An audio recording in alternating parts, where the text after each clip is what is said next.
تقضي لنا بها جميع الحاجات وتطهرنا بها من جميع السيئات وترفعنا بها عندك أعلى الدرجات وتبلغنا بها أقصى الغايات من جميع الخيرات في الحياة وبعد الممات. آمين. السلام عليكم ورحمة الله وبركاته. Inshallah, we will discuss, as you know, the topic of the perils of the digital world insulating my mind and my heart. And we're going to do, inshallah, that in a similar way to how we approach the marriage seminar. We're going to speak first about certain usul that are very important in understanding how and guiding how I navigate the digital world. And then we're going to look at some spiritual usul, specifically, a few of them, time permitting, some rational usul as well, and then perhaps some general guidelines about how to use the digital world. So to begin, I think we already, alhamdulillah, discussed the idea of usul. Was everyone here yesterday? Yes? So now you know what an asl is, you know what usul are. And let us say this, that perhaps one of, if not the most important usul in understanding how we must relate as Muslims to the digital world is the asl of sahbah, the concept of companionship, or the concept of fellowship, sahbah. As you know, we model our models, those that we take as models for our life, role models, exemplars, paragons, those that we follow. We know through simple behavioral psychology that we end up modeling their behavior. We model our models. And this was well known to the earliest of our ulama, and known in ways that are perhaps even more profound than are known by modern psychologists. So, for example, one of them said, drawing inspiration from the Quran, from the Sunnah of Rasulullah sallallahu alaihi wasallam, he said, "At-tab'u saraq," that human nature is a thief. It steals from other human natures around it. وَالْقَلْبُ يَتَأَثَّرُ بِالْقَلْبِ, and the heart is affected by hearts. A heart is affected by another heart. وَتَسْتَمِدُّ الرُّوحُ مِنَ الرُّوحِ, and the soul or the spirit draws from another spirit. Therefore, فَاجْتَهِدْ, be very active, be on guard, أَن تَجِدَ لَكَ مِنَ الْأَرْوَاحِ الصَّالِحَةِ صَاحِبًا, so be very diligent and strive hard to find beautiful souls as your companions. So this is taken from the hadith of Rasulullah sallallahu alayhi wa sallam and from the Quran.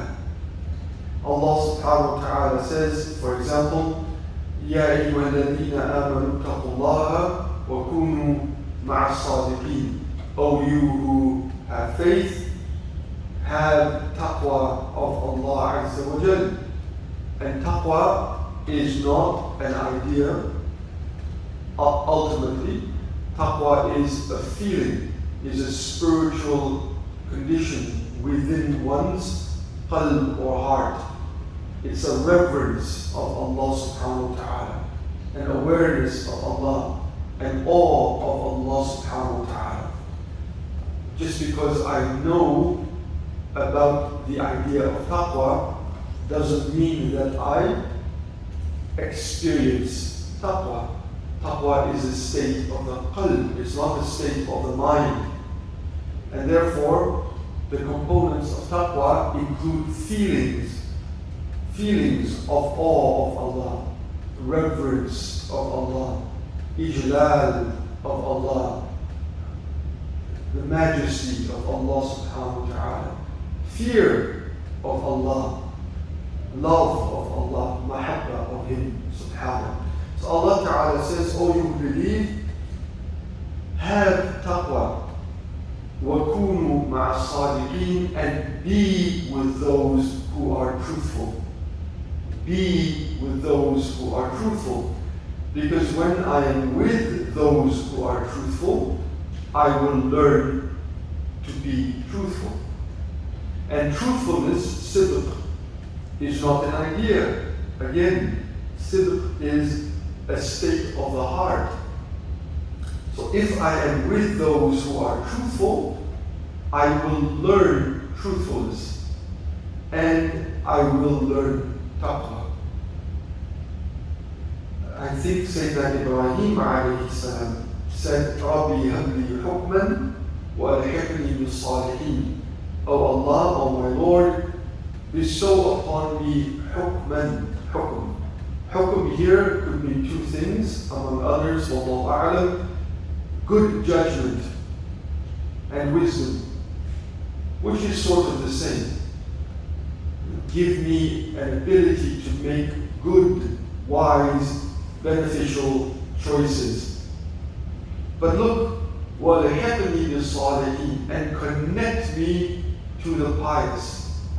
What's the relationship between the ability to make good, wise choices and between companionship with the pious? Because if I have good judgment, who will I want to spend my time with? Except the pious.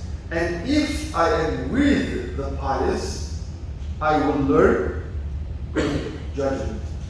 I will learn to be wise in my choices, meaning that which is beneficial for me in my relationship with Allah subhanahu wa ta'ala. So, we see from these texts and many others the importance of the concept of sohbah. My circle of friends, my environment of friends influences me in incredible ways. It influences me not only in my words, not only in my deeds, not only in my habits, but it influences what is in my qalb itself. Right? Because kunu ma'a sadiqeen, be with the truthful ones. I think I heard years ago in the field of medicine that when people get together, there's a phenomenon called entrainment of the hearts. Means that the hearts start to beat at the same tempo when you're with one another. That's at the physical level. So imagine now at the metaphysical level.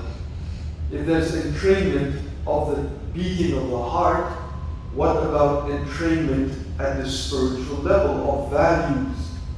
So we basically settle on, if you like, a sort of a spiritual resonance. Meaning, if I'm with people who have bad akhlaq, as we said yesterday, inevitably I will develop that. And if I'm with people of beautiful akhlaq, inevitably part of that will rub off on me and I'll develop it. And so Rasulullah sallallahu alaihi wasallam mentions, "Ar-rajulu ala dini khalili." A man will take the deen of his friend, his close friend, his khalil. فَلْيَنْظُرْ أَحَدُكُمْ مَنْ يُخَالِلُ. So therefore, let one of you be very careful about who you take as your near and dear friend. So, I'm going to learn basically my deen from my companions. And this is an important point. Not only words, deeds, habits, but deen itself. The way I look at the world, the way I understand my values. And it's not unreasonable to expect, it's quite foreseeable to expect that someone who is in bad companionship after a while might leave deen entirely. And part of the phenomena of atheism is in many cases a gradual, inevitable consequence of bad suhbah. Oftentimes people don't decide to just become atheists. Usually it's because of exposure, and then desensitization to what Allah loves and our basic values, until the point comes when the most basic of values and the most important of Tawheed is lost. And then someone enters into, وَالْعِيَاذُ بِاللَّهِ, the field of atheism. But it often happens because of suhbah, because of fellowship. So, Maulana Rumi has a really beautiful story. And this morning I was thinking that might be useful. He has a story that exemplifies this in very beautiful ways. It's called The Snake Catcher. So it's a little bit of a side discussion, but the essence of it is this idea of suhbah. So with your permission, I'm going to read it. So he says, and this is a translation of one of his parables. He says, listen to this and hear the mystery inside. A snake catcher went into the mountains to find a snake. He wanted a friendly pet and one that would amaze audiences. But he was looking for a reptile, something that had no knowledge of friendship. It was winter. In the deep snow, he saw a frighteningly huge dead snake. He was afraid to touch it, but he did.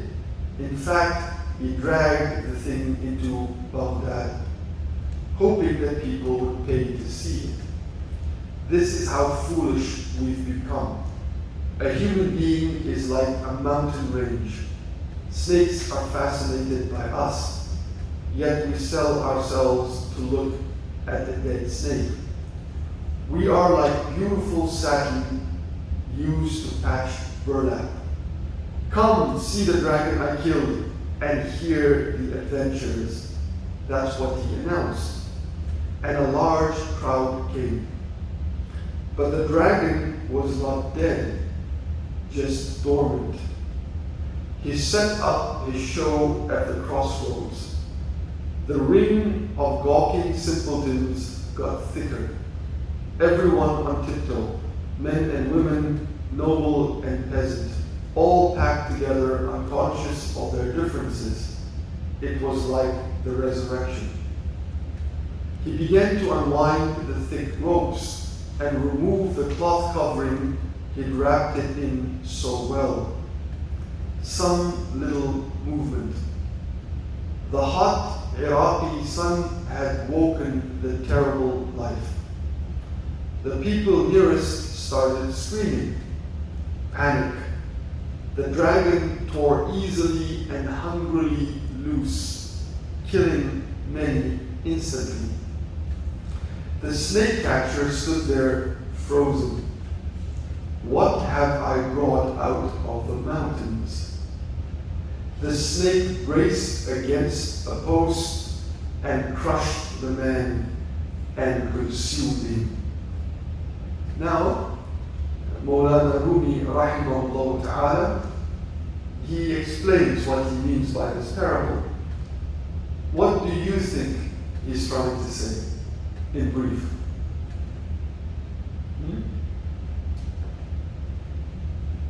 in the context of what we're speaking about. Say that.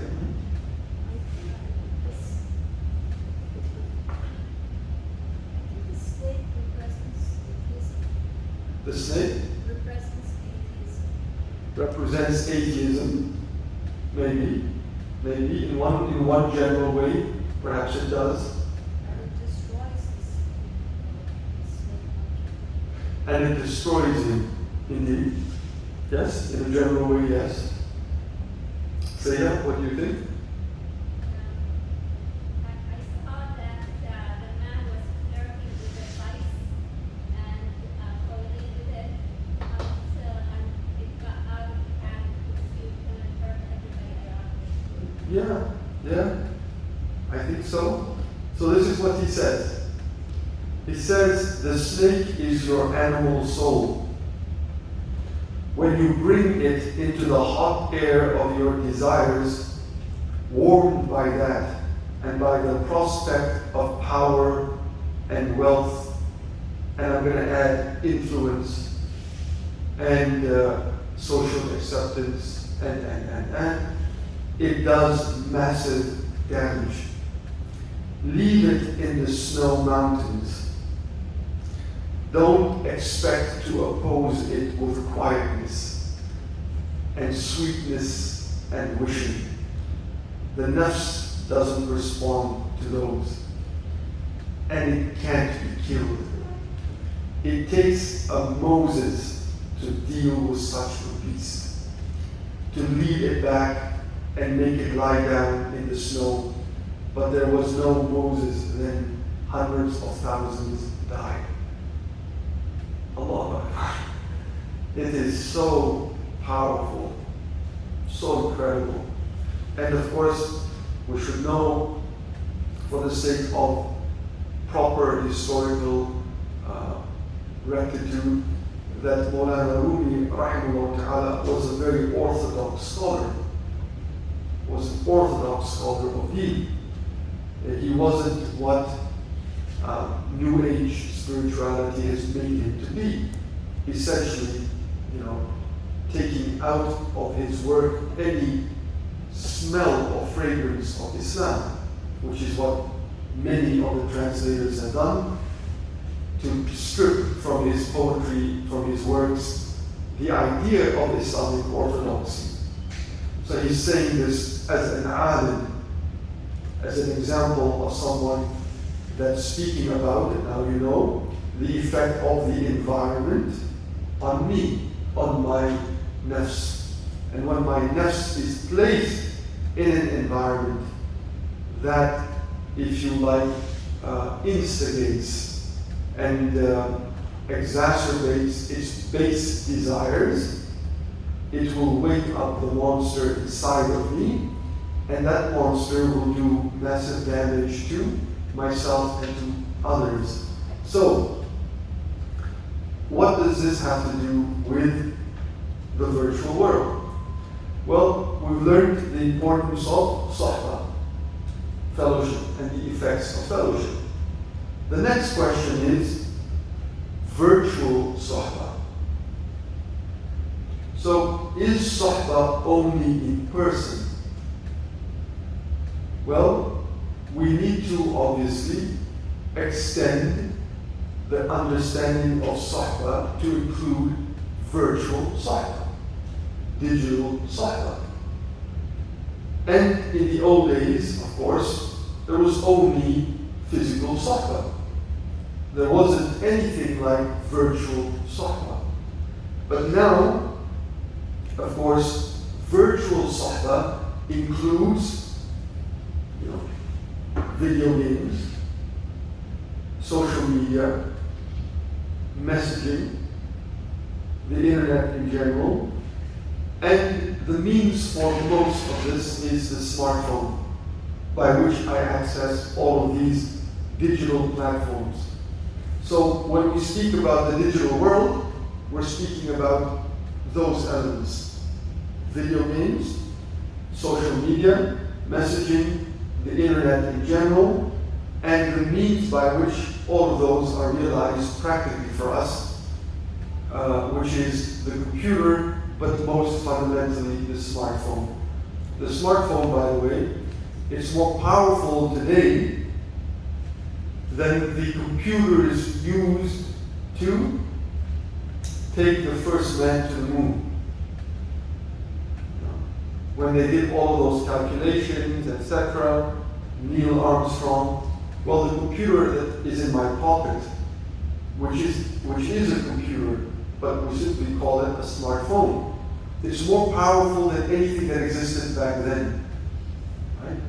And as a metaphor, right, in those early days, that computing device was used to take a human being to a far distant, if you like, planet, moon.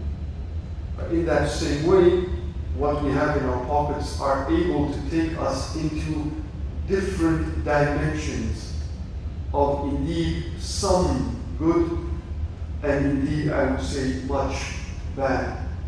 So, if we agree, and I think we probably do, that there is a concept of virtual cycle, right? Digital cycle. And therefore, the effects of personal cycle are transposed on digital cycle. Digital cycle provides and will lead to the same effects of change, not only of words, deeds, habits, behavior, but also of deen and values itself. Now, which is more perilous? That's the third point. Which is more dangerous in terms of sahwa? Who says physical sahwa is more dangerous? Who says virtual sahwa is more dangerous? So, just as an example, in the old days, in the village, boy meets girl. Boy wants to spend time with girl. In the village, how do they have to do that? How do they have to plan that? How do they communicate? How do they, fly under the radar of all of the people in the village? How do they decide where to meet? How do they coordinate all of that for their, improper sahwa? Versus today. How easy is it for boy and girl, or boys and girls, or boy and girls, or girl and boys to meet? How hard is it to meet? How hard is it to write to one another? How hard is it to speak to one another directly? How hard is it to send pictures to one another? How hard is it to send videos to one another? How hard is it to video call with one another? When can they do that? Once every 2 weeks? Anytime, anywhere, any place, any space. And not only that, but boy can meet girls in every village. Immediately, easily, with the press of a button. Just think of that. Think of what it was like for a boy in those early days. Probably the effort of doing that is so much, he becomes pious just because he doesn't want to expend it. And he says it's not worth it. Quite frankly, it's not worth it because Uncle Ahmed is going to beat me black and blue. Right? Now, where's this incentive? Not only to meet the girl in the village, but the girls of the global village. Imagine the temptation if you were a young man with a smartphone. Many of us are older, alhamdulillah, hopefully, we've cooled off. But imagine if you're a young man and you have a smartphone and somehow, which is not very difficult, you become aware of what you can do, and almost every young adult knows what can be done and learns very quickly with the means and the applications at your disposal. And we don't even want to go into detail about what applications allow of incredible things to pinpoint even who are the girls or boys of the village and how far they are from you living. And. So I don't think it's a stretch at all to say that the private, the virtual sohbah is much more perilous, much more dangerous. It's more accessible and available. It's more private and personal. It's more extensive and encompassing. And interestingly enough, I think we generally know that. And the idea of setting restrictions on what are incredible temptations don't really appeal to us unless we have a certain maturity. And that's pretty much, I think, evidenced in the fact that most who come to a discussion on this happen to be older adults.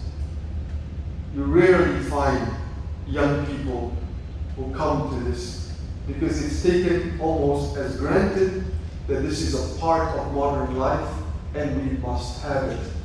But must we? The argument is usually given, well, it's a neutral technology.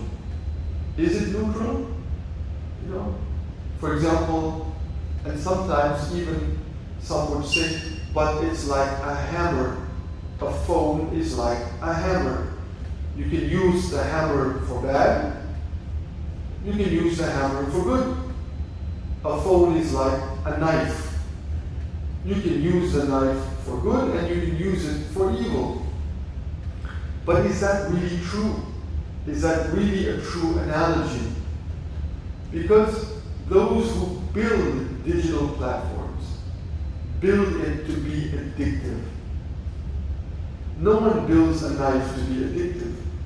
No one builds a hammer to be addictive.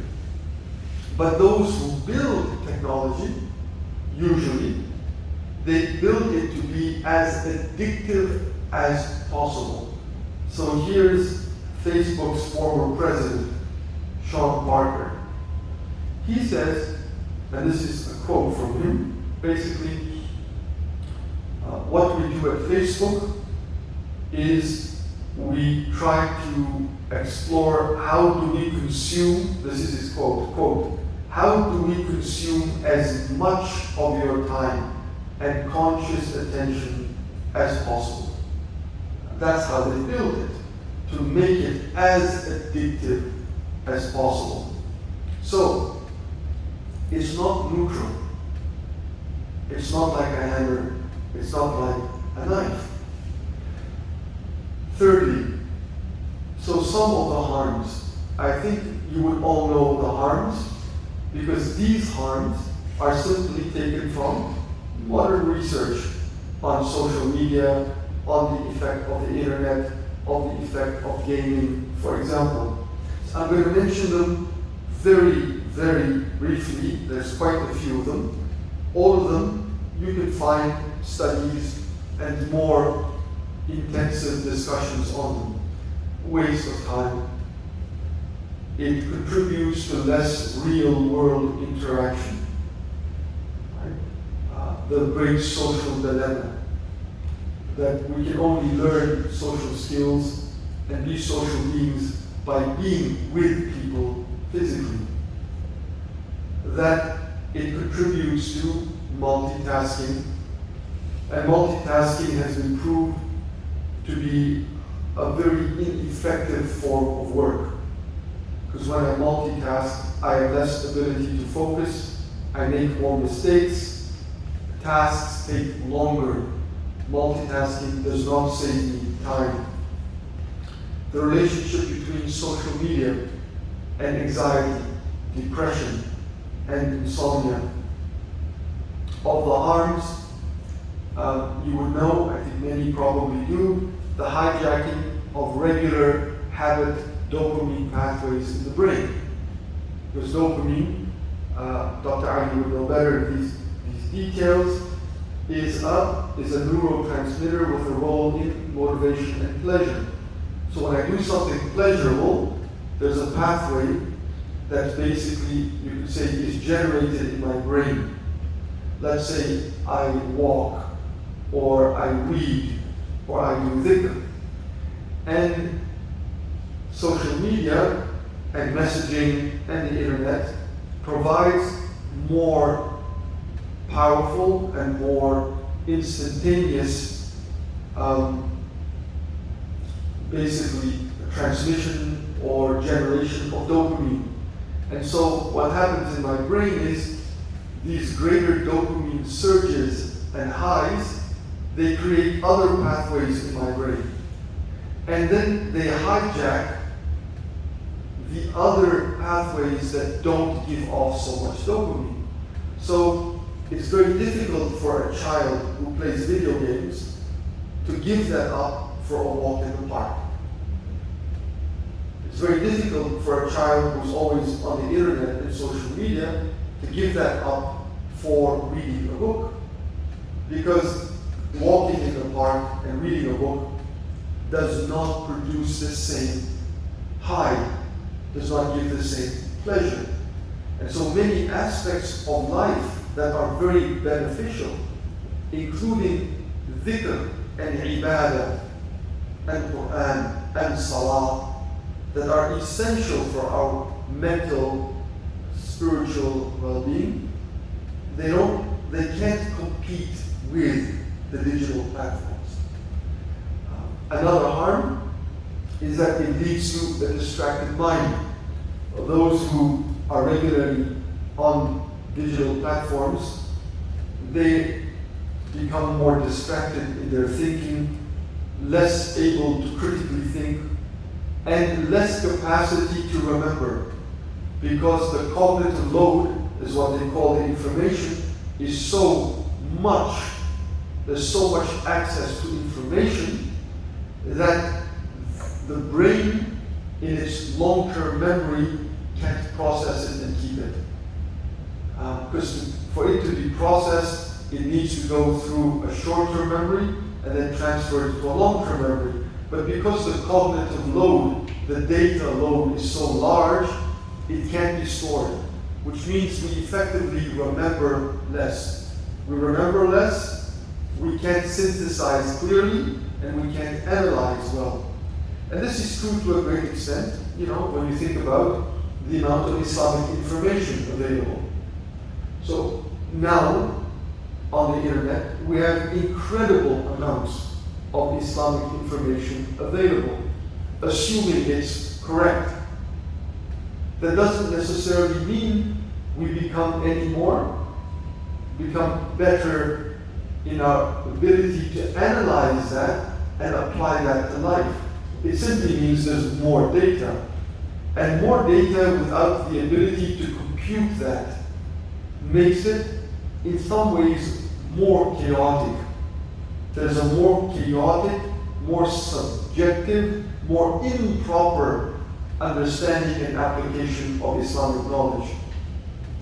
Of the harms is that the changes in users who become addicted at some level to digital technologies is the same physiological changes like addiction in drugs or gambling or pornography.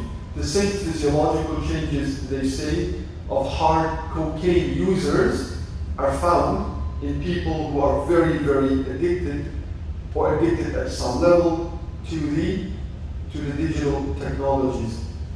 And here's a test. I think all of us have some level of addiction personally. some are more addicted than others. So to test this, stop for a day and see, do you experience symptoms like this? Irritability. And we've tried it.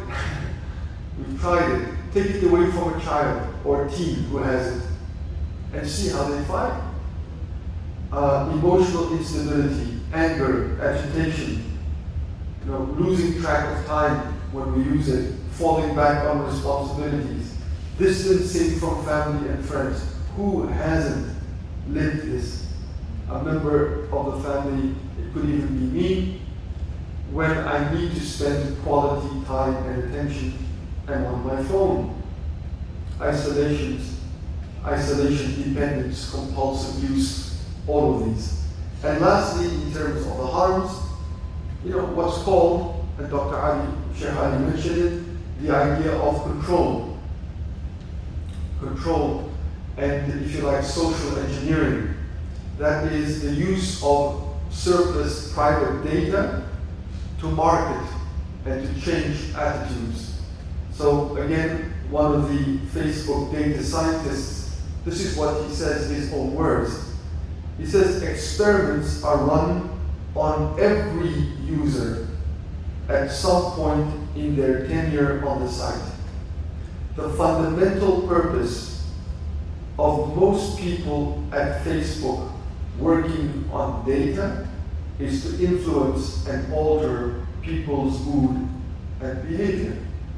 And of course, they're altering it in ways that are developing the materialistic, hedonistic nafs, because they want you to consume.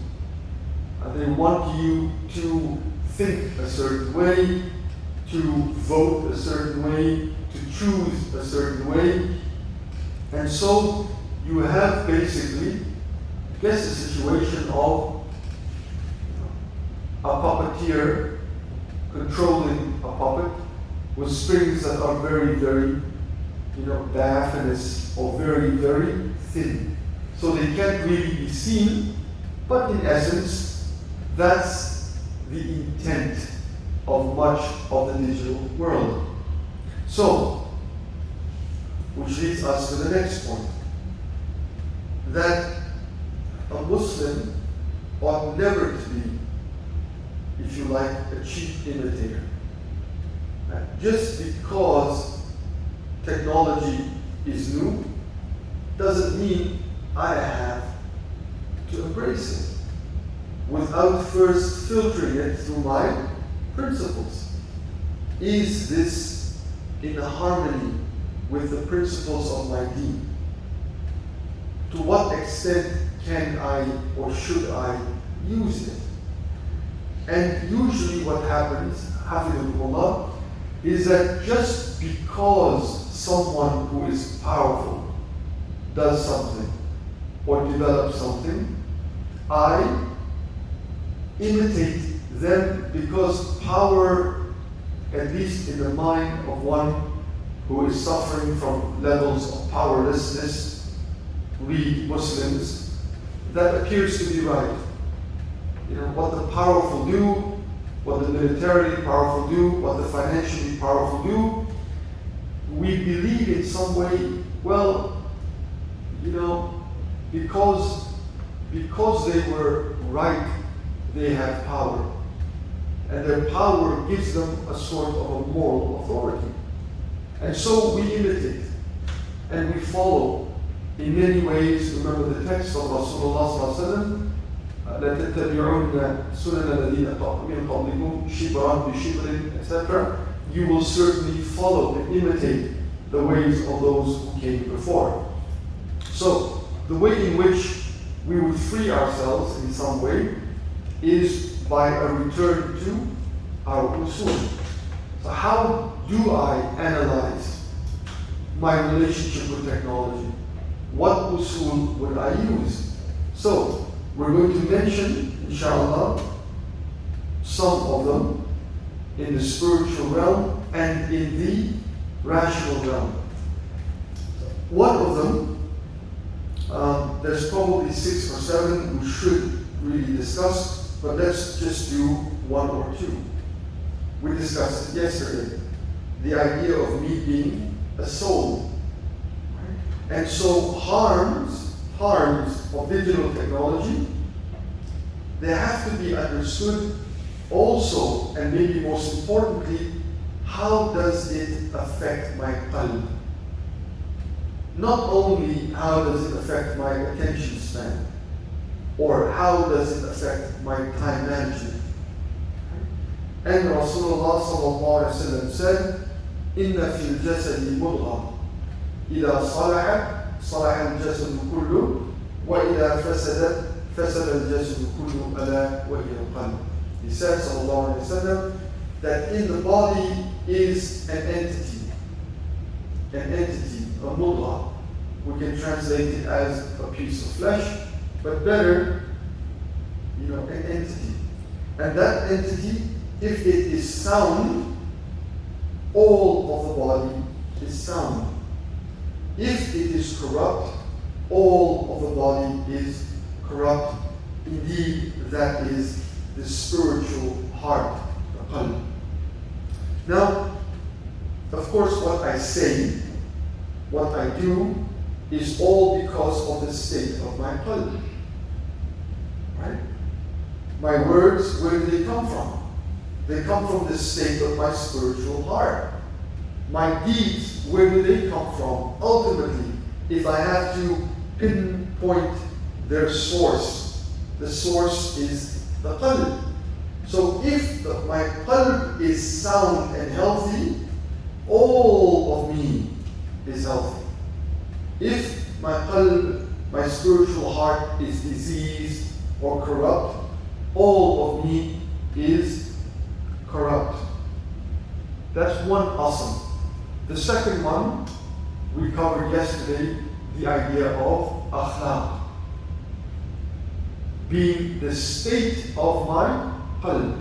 My character is the state, the inner reality of my spiritual heart. And the third asam, let's say, is the idea of sin, dhunub, meaning to disobey Allah subhanahu wa ta'ala in what He commands or what He prohibits, subhanahu. And Allah subhanahu wa ta'ala says in the Quran, وَذَرُوا ظَاهِرَ الْإِثْمِ وَبَاطِنَهُ. Leave the external sin and leave the internal sin. So many of us would understand external sin. Don't cheat, don't lie, don't steal, don't hurt. Very good. But what about the internal sins? We can call them bad akhlaq. Bad akhlaq. Allah says leave the external sin and leave the internal sin as well. The external sin, and this is really important ilm for a Muslim, that for some reason our teachers say most of us don't know. The external sin is driven by the internal sin. It's the state of the heart that's going to produce improper words, improper conduct. So let's ask this question. What are some examples, let's do 10, of internal sins or sins of the heart? What would you say? 10 of them.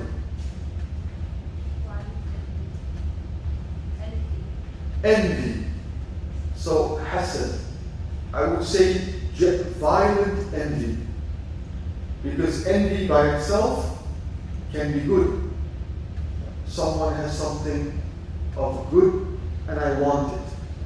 Violent envy or hasad is I want it to be taken away from that person.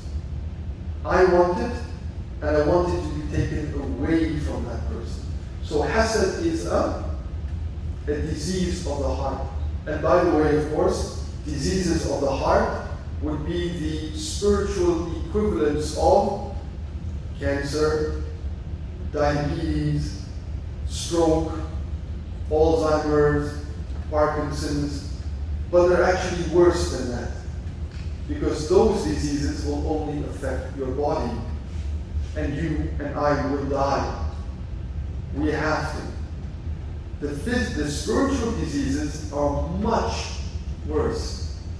And as you know, if any of us, la samahullah, were diagnosed with a very serious disease, we would seek probably immediate treatment.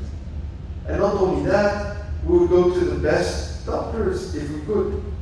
And we would spend an arm and a leg if, a cure was likely. But when it comes to the more serious diseases of the heart, we don't have that drive. We treat them very lightly. So hasad, what else? Anger. Ghadab, anger, excessive anger. Backbiting. Backbiting. Riba, what else? Riyad, ostentation, meaning to do an act specifically of ibadah, but perhaps even more generally, because I want to earn the praise and pleasure of others. What else? Indulging your nafs. Indulging in your nafs. Afwan. Indulging in your nafs. Indulging. So let's call that shahwat. Basically haram, sensual desires. That indulgence in desires, shahwat, that are haram. What else? 4 more. Arrogance. Arrogance, kibr. 3 more. Greed.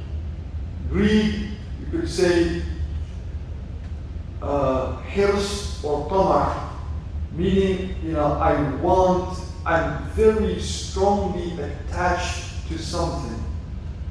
And that thing is not what Allah loves. It could be permissible, it could be haram, but there's a strong emotional attachment to a created thing. That's tamah. What else? Takabbur, arrogance, indeed, he said that. What else? Justifying your actions. Justifying your actions. Justifying your actions. If your actions are haram, yes, to an extent, that may be, for example, under kibr, but it also could be, for example, ghurur. Ghurur is, I see myself as having an ability that I do not have. Actually, I think I'm smart, but I'm not. I think I'm knowledgeable about deen, but I'm not. I think I know something, but I don't. I think I am pious, but really Allah knows I'm not. That's ghurur, delusion. One more? Huh? Bukhl, you could say miserliness, lack of haya. That's probably one of the top of the list. Because Rasulullah said that إِنَّ الْحَيَاءَ وَالْإِيمَانَ قُلِنَا جَمِيعًا. Haya and faith are tied together. Iman and faith and haya are tied together. If one of them is raised, the other is raised. If one of them is lowered, the other is lowered. And in another text, sallallahu alaihi wasallam, the khuluq of Islam is haya. Inna li kulli dinin khuluqan wa khuluq al-Islam al-haya. The khuluq of Islam is haya. The most important of all of the akhlaq. Ponder that. The most important of all of the akhlaq of deen is haya. So we have 11 or 12. حب الدنيا, attachment to dunya. حب الرياسة, attachment to leadership, wanting to be an influencer, wanting to be an influencer, حب الرياسة, حب الشهرة, wanting many likes, followers. That's حب الشهرة. Why? Why should I care how many people like me? Why should I care how many people follow me? التزين للخلق, making myself beautiful externally for khalq. What's that? I met a young girl, 15 years old. She's not Muslim, and my daughters know her. They say that, when they're speaking to her, every few minutes she takes out her phone. She's 15 years old. She takes out her phone and she poses and posts it to her TikTok account. And that happens, the conversation will stop. She will take out the phone. She's 15 years old. She's 15 years old. And she's constantly sending pictures of herself to, I think, thousands of people, 40 of whom she knows. The rest of them apparently are men sending her vulgar messages. What does that mean in the context of bringing out the dragon within? In that environment, call it TikTok, call it whatever it is, Instagram, what does it do to the snake within me? Incredible, subhanAllah. So, now those would be the internal diseases of the heart. For a Muslim now to examine my relationship with the digital sohbah, I have to also examine, what effect does it have on me at the level of my qalb, on the level of my spiritual heart? Because that's going to drive everything effectively in my life. And of course, no secular study of social media is going to, or digital platforms, is going to analyze it from this level. So we mentioned it. I'm going to make a list. Many of them we already heard. And I don't think we need to belabor the point, because we gave some examples.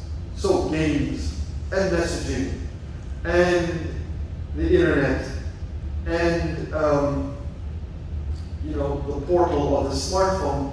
What does it do to my carnal desires or shahwat? For example, khalwa, being alone with a woman or a man online. And by the way, Shaykh Riad, now you know his name, the Shaykh that does marital therapy in Cape Town, of my teachers. I think he once told me that of the problems in marriage that he counsels, one of the greatest problems is husband meets another woman online, or wife meets another man online. What do they call it? E-spouse? They call that, an e-spouse. Your virtual spouse. And sometimes at work, they have a name for that as well. The work environment, and now you're working with another woman. This is all part of sohbah, the impact of sohbah. Or you're working with another man, and they're listening to your problems, you're listening to their problems, you're offering great advice from a distance, you're not married. So they have this word, work spouse. Someone develops into a work spouse. So, what does it do to my shahawat, or my sensual drives? What does it do to my ideological drives in producing doubt? Imam Malik, rahimahullah ta'ala, told one of his best students, just imagine one of the best students of Imam Malik, rahimahullah ta'ala. Imagine that, who this person must have been. He tells him, I fear for you to enter into debate with the irreligious because of the doubts it would produce in your mind and heart. Meaning, if I expose myself to bad arguments and I'm not able or mature enough or rational enough, and most of us are not. I am not able to truly dissect properly arguments. Rahmatullah. I'm going to produce doubts in my mind. After a while, with all of the nonsense that exists, the sheer volume of it, that can be processed by a young, immature mind, what's going to happen? I'm going to generate doubts. And that doubt are going to affect mine if I have a yaqeen or my iman. What about complete ghafla? I'm not remembering Allah. And indeed, by the way, anytime I'm not remembering Allah, I'm in ghafla. So, in the secular world, mindfulness. Well, if I'm mindful of other than Allah, I'm actually unmindful. The only mindfulness in our deen, truly speaking, is divine mindfulness. So I'm there, and you know what it's like. Even if you do legitimate work, how many of us are involved in legitimate work online, on the computer, remembering Allah Azza wa Jalla? It's like a wormhole of ghafla. When you stop, you're like, what? Was I even aware of Allah in that time? Inshallah, one has the niyyah of khair, and Allah gives you the reward. But it is a very absorbing world, and it was built to be that way. Love of dunya, love of fame, a lot of speech, a lot of talking, offering opinions on all kinds of things. What do the influencers do? What do the people with followers do? They speak on everything. And surely they don't know 90% or even more of what they speak about. And how do we get our news? From people who are not newsworthy or trustworthy. Beautifying myself for others, ostentation, delusion, self-admiration. What do you think happens when I have 40,000 followers and they listen to me and they say, oh, you are so smart, you are so inspiring, you are so talented, you are so influencing.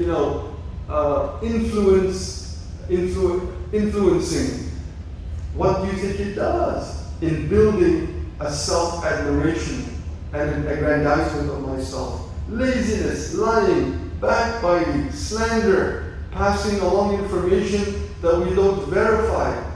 And the list goes on and on and on.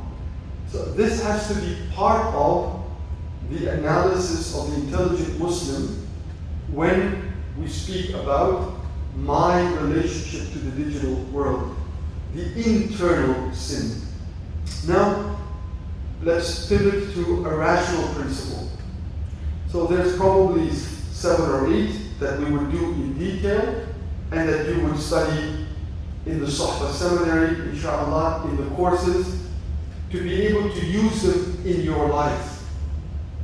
But let's look at let's say one of them or two of them. The idea that in deen, everything is about attaining benefit. All of deen is about attaining maslahah. The ulama say that, the greatest of them have always said, الدين كله مصلحة. الشريعة كلها مبناها على مصالح العباد. The Sharia in every sense is built on attaining the benefit of the servants, both in the secular realm and in the religious realm, or in the realm of ibadat. So, whatever decision I make, I must be making it in light of, does it produce a probable benefit? I have to be thinking in advance. If I do this, if I say this, what is the likely consequence of that? And that takes, alhamdulillah, it takes some Islamic learning, it takes some life experience, it takes some wisdom to be able to see, project future consequences. The mufti or the alim, that's a part of what they do. You don't get in our tradition, our ulama teach us, you don't get an alim who simply looks in a book and says, here's what you do. That's not what they would have termed an alim. The alim does that and then has to project it on the case and has to figure out, if I project this hukum on this case, what are the probable consequences? And if the probable consequences of the hukum are negative or haram with the Shari'i standard, the alim or the mufti does not give that hukum and that fatwa. It's impossible because deen is about maslahah. So, how does that relate to the digital world? Well, what is the harm in the Shari'i sense? What is the benefit in the Shari'i sense of me using platforms in the digital world? Is it probably beneficial? Is it probably harmful? What is the pattern of my use? And I can't take refuge in the fact that it's neutral.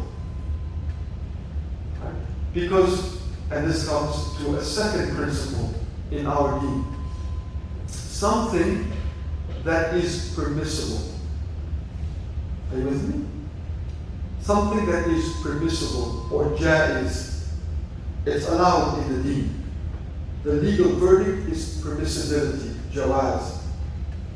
If that is going to lead to a probable shari'i harm, does that issue or thing remain permissible? Who says it remains permissible? Who says it becomes impermissible? Would you still say that if I told you, but Allah made it permissible? Who are you to make it impermissible? Allah said it is permissible. Do you change your view now or no? No. Because Allah subhanahu wa ta'ala intended that which He made permissible because it produces a benefit.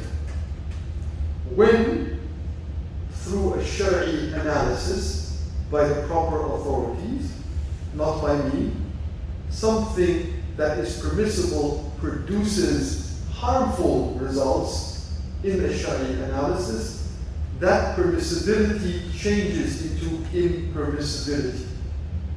And therefore, the alim would use what's called sadd al-dhari'ah. They would block a permissible means because of a probable harm. Are you with me? Now that principle is a rational principle in life. And the ulama were the most rational of all human beings. The greatest ulama, I don't know if we mentioned it yesterday, they're not interested in subjectivities. They were not interested in pro-man, pro-woman, pro-me, pro-you, pro-government. They were as objective as you can because of their fear of Allah subhanahu wa ta'ala. And their analysis is as objective as possibly can be in a human, in a human equation. So this principle is very rational. Now, using the internet, using social media, using games, etc. If using it in my life has produced, or most probably will produce haram, then unless I have to use it, it is haram for me to use it. Are you with me? If it is a means to a haram, it becomes haram. And I must, unless I have no choice, that's another analysis, I must stop. Practically speaking, I must delete. I must control. I must put frictions on my use of that platform because it leads to a probable harm. Now, this principle of blocking the means is applicable to adults, right? Would it be as applicable or more applicable to young people? As applicable or more? Why? Why more?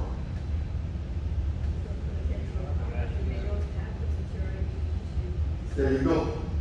So if we accept the principle for adults, it's even more serious for young adults, for teens, and even preteens. Because many preteens now have smartphones. I wouldn't give an adult a loaded gun. Why would I give it to a young adult? When they're not mature spiritually, they're in this physiological, biological, chaotic time of their lives. They're not rationally mature. They're not mature by way of life. They don't understand, most of them. Most of us don't understand it. Forget about young children or teens, consequences of what happens. If I put a child in a room with a bowl of delicious candy, lock the door and say, don't eat, what is probably going to happen? They're going to eat. I give them a smartphone and I say, don't look, don't search. And they're who they are, curious and more than curious, with drives inside that you all know what's going to happen probably. Probabilistically what's going to happen. And then, would I have enabled someone to disobey Allah? I'm not going to answer that. Would I have enabled someone to disobey Allah subhanahu wa ta'ala? Because I ought to have known the probable consequences, but I was in some way not so diligent and not so careful. So, the concept of blocking the means is very important. Hafidhukumullah. And there are many other aspects that we could discuss, but let's leave them, inshallah, because it's going to take more time. In conclusion, there are three ways that I can use the digital world. One is taqwa use. One is wara' use. and one is ihsan use. Taqwa use means I can't use it to disobey Allah. And now we know what it means in terms of sins, externally and internally. I don't have a choice with this use. No Muslim can say, well, I don't want to choose to use the digital world with taqwa. That is wajib. I have to. I have no choice. Taqwa is mandatory. So if I'm not able to maintain Allah's commandments and prohibitions at any platform level, I have to delete, control, apply friction in my use of technology. Apply friction means I make it difficult for me to use that. Ideally, I delete, I do away with access and accessibility. If I'm violating taqwa, no choice. I have to. Wajib. Wajib means if I don't, I sin. I sin against Allah subhanahu wa ta'ala. Number two is wara' use. Wara' use means I don't use it in an excessively permitted way. And that use is optional. I don't have to use it for wara'. It's good, but I don't have to do that. If I want to, Allah would love it, and it would be better for me, but I don't have to use it for wara'. I don't have to use it in ways that are excessively permissible, like spending more time than I need. Entertaining myself more than is good and beneficial. I can still do that. And there is no sin, and I don't have to. And lastly, ihsan use. Ihsan use is I only use it in the way Allah loves. Which means I only use it to do what is mandatory, and I only use it to do that which is mustahab. Which means every time I use it, Allah loves it. Every time I use it, I'm getting rewarded. Do I have to use it with ihsan? Is it wajib to use it with ihsan? No, I don't have to. That's a choice. I have to use it only with taqwa. That's no choice. Ihsan, choice. Wara', choice. Ihsan is the highest level of use. If there was a wali who used a cell phone, he would use it with ihsan, or he would not use it. If there was a saintly alim, she would use it for ihsan. Meaning, every time they use it, it's either wajib or it's mustahab. There's some benefit, some niyyah of benefit, and they would not use it merely because it's allowed, and they will not use it, of course, merely because it's detestable. It's okay, but it's a waste of time. They will not do that.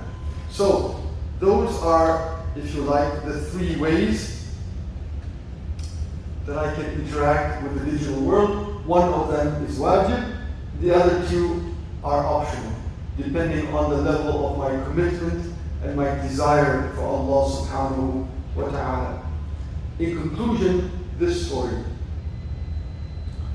to emphasize for us the importance of the idea of access and accessibility. A while back, a young girl who was 15, 16, around there, from alhamdulillah, a good family, and she herself, I have known her and know her, was very, very innocent young girl. Very intelligent, very committed to deen even at that age. May Allah Ta'ala preserve her, and very innocent. Very innocent. And she wanted to speak to me, and she did. And she was really, crying almost hysterically. And then she said she has an iPad. And on the iPad is a public library, an English public library application, through which I guess you can borrow books from the e-library. And she had that, I think, partly because of school, partly because she likes to read. And she said that because it's an open library now. So that's sahba with, of course, every writer, good and bad, and you know the bad ones. She said she read a book that was, she said, explicit or improper. And I understood what she meant. She said the material was, dirty, something like that. I can't remember exactly. And she said that she tried to stop, but she couldn't stop. So she tried to not do that, and then she fell back, and she felt guilty and terrible, and then she said she could not stop. She can't stop to access that. Now, of course, the door is open, not only for that work, but for all kinds of other works.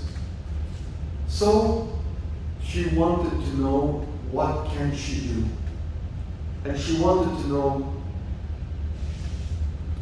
how can she undo in her heart what she did? So the advice was, there's only one way. You have to end all access to such an application. As long as you have access to that, you will never be free. You're not strong enough. Most of us are not strong enough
So how do I disconnect from dunya if this is what I can do? And I met one of the brothers, mashallah, he said, alhamdulillah, his wife is, mashallah, a very good person. And he says, one of the challenges is, I keep finding parcels at my door. Every time I open the door, and it's a new parcel. And I said, look, I appreciate you giving the US employment, but do we need it? And the answer is, it's just a little something. It's just a little something. So how do I, if I want to become a zahid and have the world in my hand, but not in my heart, how do I get it out of my heart when I have such incredibly easy access to anything I could acquire? So a thought comes into my mind, this idea, I wonder if of course they've made it, someone came up with it, there it is, done. It shows up at the house.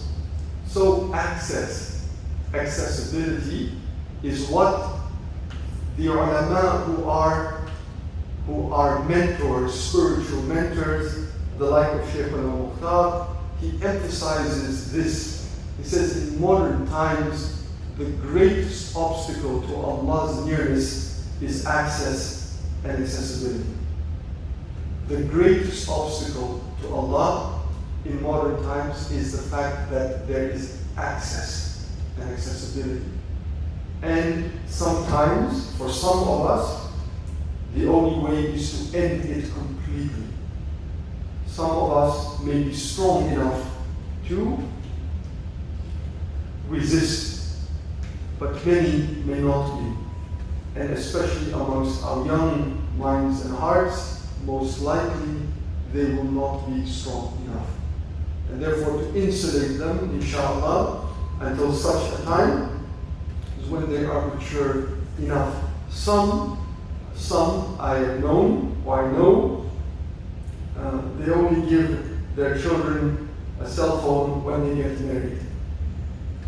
When they get married, now I will allow you, well, I can't even at that point disallow you. Your husband will buy you probably a cell phone. Until that point, no. And that, of course, is super difficult.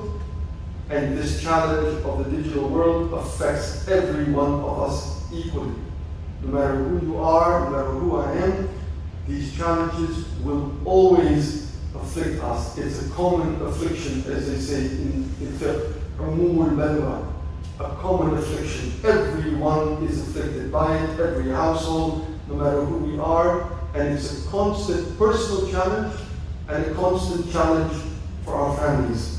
So may Allah subhanahu wa ta'ala make us of those who, in the wisest way, achieve what is optimally possible. We shoot for the ideal, but sometimes that may not be possible. Let us then try not to abandon the ideal, but to get the best of what we can in the circumstances that we have.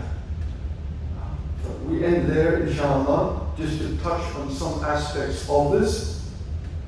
If you have any questions or perhaps some comments, inshallah ta'ala. Inshallah, you would know, like we mentioned yesterday, this is one of the seminars of the seminary dealing with 32 or so topics that are relevant for Muslims. Ilm that is either very recommended, and in some cases, given the context of the times, one might say even mandatory ilm to know, to be able to navigate with taqwa. What I need to achieve taqwa is wajib. And some of this ilm actually, I might not think it's wajib, but it is. If I can't attain taqwa in modern life with technology, except by learning certain principles, those principles become a wajibul hal, a wajib of the time. So the seminary has that. It also has a multi-year program, as you know, based in Istanbul. online, but also in person for those who wish to come themselves and their families. And the details of that are in the flyer, and the details of that are in the prospectus. So please do read that, inshallah. And if you have any questions, you can communicate with us, or I'm happy to answer them if you like. Bismillah, go ahead. Assalamu alaikum. I thank you for giving me the time to ask this question. I didn't understand. You said there's something which is permissible by Allah, whether this, I didn't understand, by the ulama, they think about it and they say that it may not be permissible. I didn't understand what's the context of this. What's an example of that, if I can, or I may have heard it wrong. My next question to you, I'm sorry I'm taking the time. I want to participate in the soba because by being in a good soba, it keeps me balanced. My wife has been doing it, but I want to participate.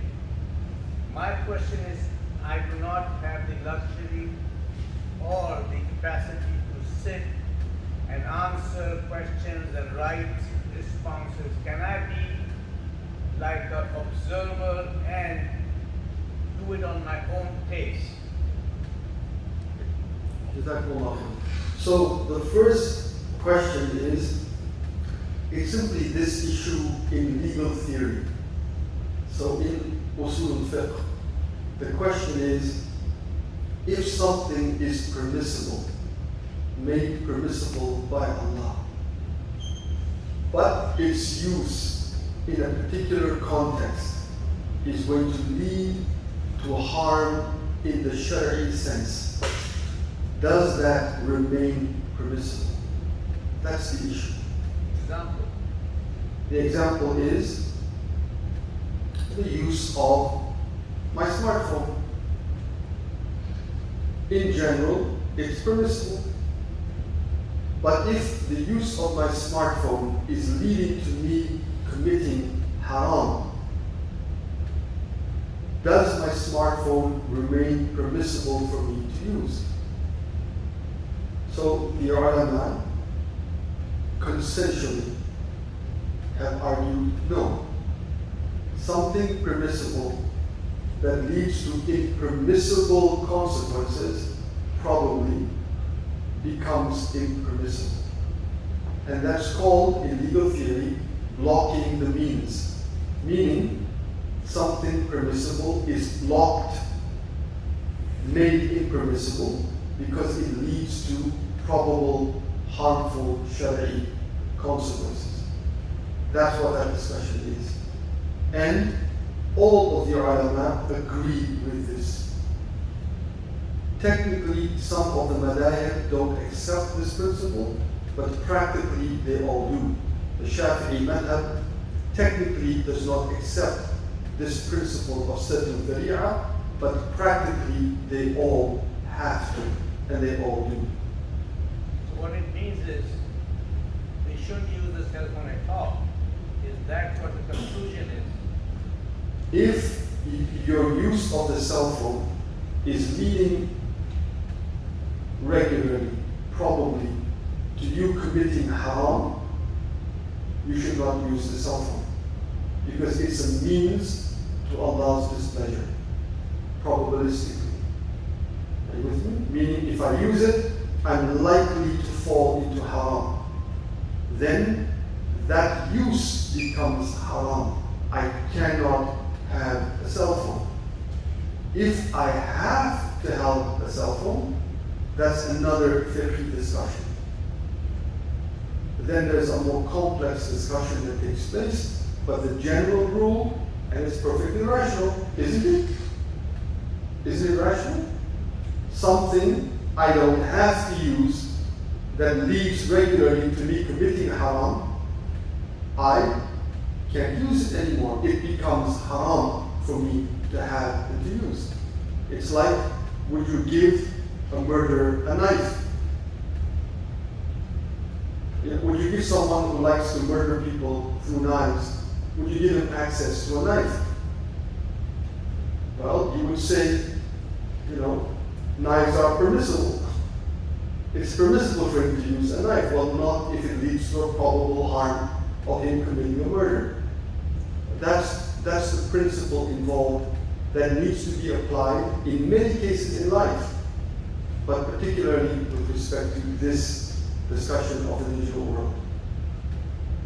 I need a little bit more clarification on this because in my profession, it is next to impossible not to use communication with patients, getting there. I have to use it to access the internet for information on diseases, other stuff. I have to use it when patients call me in real time. What I meant to end, cell phone or internet has brought me to the deen. I'm very honest. Because of the availability of all the lectures on YouTube, etc., and constantly seeing, I understood Islam, I understood the deen, it has influenced me and I've matured and grown. And that has brought me closer. That's my relationship with the internet. What I wanted, I hope from this lecture today was, how do I, whatever I see on the internet, all the ulama, all these things, how do I learn or have the ability to say, okay, this is what they're saying, how do I know this is the complete truth? Right. So Uncle Showkat, I'm gonna assume reasonably that you're not using your cell phone to commit probable haram. So you don't fall under this rule. This rule is not relevant for you. You're not using it to probably commit haram. If you're not using it to probably commit haram, but you're using it to gain benefit, then alhamdulillah, that's khayr. The rule only applies if using the cell phone leads to probable haram. If that's the case, let's assume there was a doctor who had to have a cell phone, and he was using it for many haram purposes as well. In that case, the discussion is more nuanced. Now he needs to provide as much control over his use of a cell phone if he has to use it, and there is no other means of fulfilling those necessary objectives through other means, like a laptop or like a pager in the old days. Probably not. If he has to have it to fulfill a necessary shari'i objective like earning his living, at the same time it's leading him into haram, then we have to find ways to control and limit his access to the haram. So if he's using application X that's leading to haram, he must stop. If he's committing haram in certain times because he's alone, there are ways to limit, his access to those applications. There are ways to control and supervise his use, meaning he has to take every measure to control and limit access to haram, while allowing himself use of the cell phone if he needs it necessarily indeed. That's a different discourse. But your case is not relevant for this rule. It has nothing to do with this rule. Someone who is able to use the cell phone for permissible use may use it. Someone who is able to use it for beneficial use, it's good for him to use it. It's just my use has to be an honest assessment of how it affects me. I can't pretend like I'm not an addict or not an addict to haram when I am. That's not being truthful and faithful with Allah. The second issue is, yes, we've tried to build the soccer seminary so it is as accessible in a good way, as available in a good way for everyone at every level of the responsibilities in their life. So we have a screen where you can audit it. You can audit courses, meaning you can watch them live, you can watch them recorded, you don't have to submit reflections, you don't have to take exams. You're a self-paced student, and you have access to that material for the rest of your life. Meaning you can watch it anytime you want, and it's always available for you. We have different sorts of students. Some wives or husbands are super focused, keen, have time, want not only to do the basic course, want to do the advanced course, want to do the exams, want to get a distinction, will fight for whatever grade they can. Some are like that. And some are not like that. They are limited in many ways, by time, by responsibilities. But everyone to their own. As long as we stay connected with learning and changing. Whatever connection we can keep, whether it's a little, whether it's a lot, and as long as we continue to learn and change and reform ourselves, it's all khair.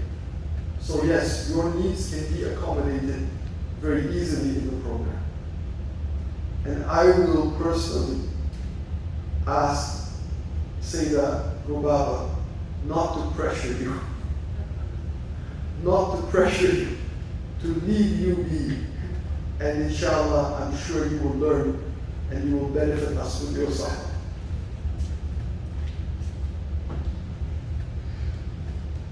So you talked about how the hearts that are nearest to people we spend time with will have an impact on us. And of course, we're in America, so the Muslim population is what, 1% or less. So in our workplace, my workplace personally, I'm the only Muslim, right? So I find myself surrounded by people whose hearts aren't exactly pure. Allah doesn't know the best, but you know, when I'm around them, I don't feel so close to Allah subhanahu wa ta'ala. Any suggestions Well, that's very practical, very real. That's a very real assessment of the situation most of us find ourselves in, practically speaking. We're not in ideal environments and sometimes not in good environments. And oftentimes in environments that are negative. So the fact that you recognize that is good, is very mature and very healthy, number one. Number two is, we have to compensate. And by design, make good environments for ourselves. Meaning we have to offset the negativity we're going to be inevitably drawing from those environments. We have to offset it with more positive, good sohbawi environments. And so as communities, we need to mature to design those for ourselves.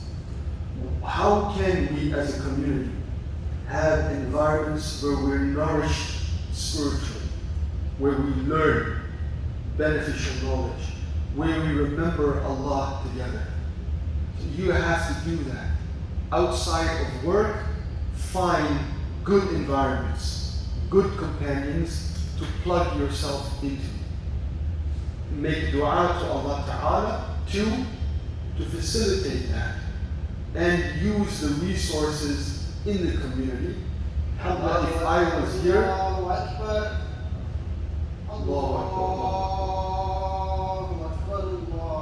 if I was here, forgive me, I'm going to continue over the adhan.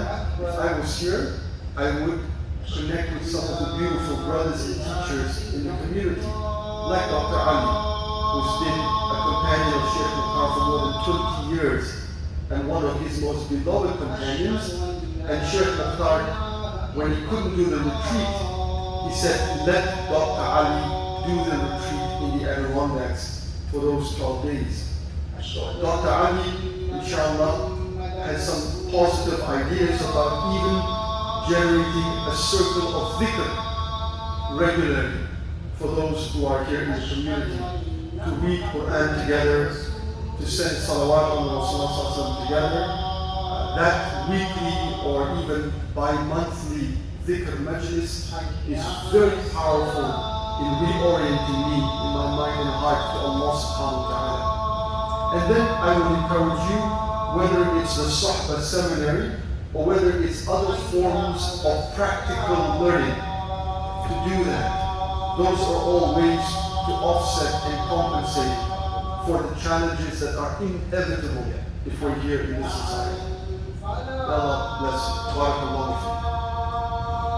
Inshallah, we end there. Jazakumullah khairan. May Allah Ta'ala bless you. Please keep us in your dua. سبحانك اللهم وبحمدك ونشهد ان لا اله الا انت نستغفرك اللهم ونتوب اليك.